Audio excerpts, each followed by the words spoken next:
Representative Stanton. Thank you very much, Mr. Chairman. Our goal as a committee should be to make sure the State Department is efficient and effective in driving U.S. foreign policy. And I'd hope to have a frank, serious, and informed conversation here today about where we should be doubling down on our strategic investments and where we could do away with bureaucratic bloat. But then last week, Secretary Rubio unilaterally announced a drastic reorganization of the State Department without any input from the United States Congress.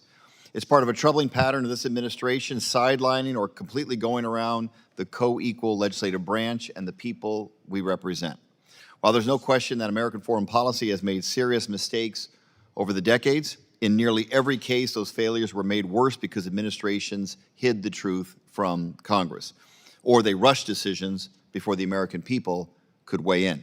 For all the Trump administration's talk about avoiding the foreign policy failures of the past, it's charging full speed into that same pattern. On the anniversary of the fall of Saigon, we should be learning from some of America's most painful foreign policy disasters, not repeating conditions that caused them. This reorganization is just the latest blow to the tools of American soft power, diplomacy, development, humanitarian leadership that have helped counter threats from Russia, Iran, and China for decades, that have boosted the Arizona economy by attracting foreign tourists, industry giants, and the best and brightest foreign students, that have reduced the flow of fentanyl by coordinating law enforcement across countries, that have helped reduce migration by helping people stay in their home countries instead of overwhelming our southern border even beyond what's already happening. No global challenge lends itself to quick or easy solutions, but each of them demand principled, consistent American leadership. Right now, the most dangerous lie we can indulge is that if we disentangle ourselves from the global economy and our humanitarian commitments and withdraw from our strategic alliances, that will somehow return America to greatness. It won't. America's interests are global, Arizona's interests are global, and our security and prosperity depend on the strength of our alliances. Ms. Zia, why is engagement with Congress important, not just from a constitutional perspective, but from a practical one? Well, I think as one of my panelists mentioned earlier, it keeps the work of the State Department grounded with the will of the American people, but it also, that consultative process, what Secretary Blinken often called, being present at the takeoff, not just the landing with respect to policies, I think it produces better outcomes. And when you look at, U.S. humanitarian and human rights policy and the through line, the continuity, it's built upon one bipartisan initiative after the other, whether it's the U.S. Refugee Act of 1980 or the Global Magnitsky Act of 2016. And we've talked about the Trafficking Victims Protection Act, the International Religious Freedom Act.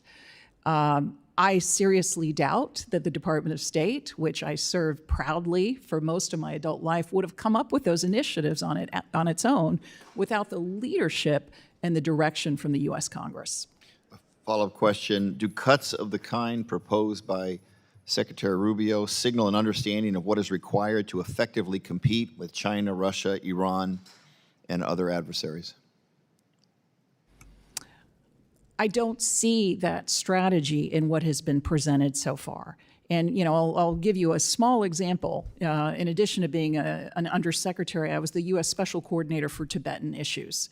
Now, this is a role in which we've had decades of bipartisan support. It is supporting preservation of the unique religious, cultural, linguistic traditions of the Tibetan people, but it's also about preventing a certain PRC effort to co-opt the succession of His Holiness the Dalai Lama.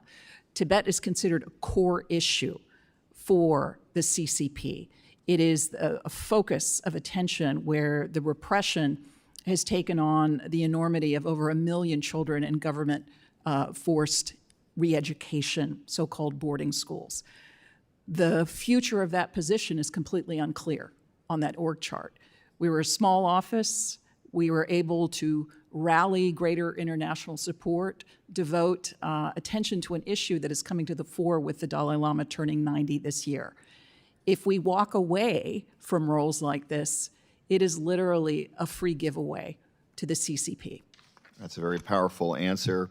Ran out of time, so with that, I'll yield back, Mr. Chairman. Thank you, Representative Moylan.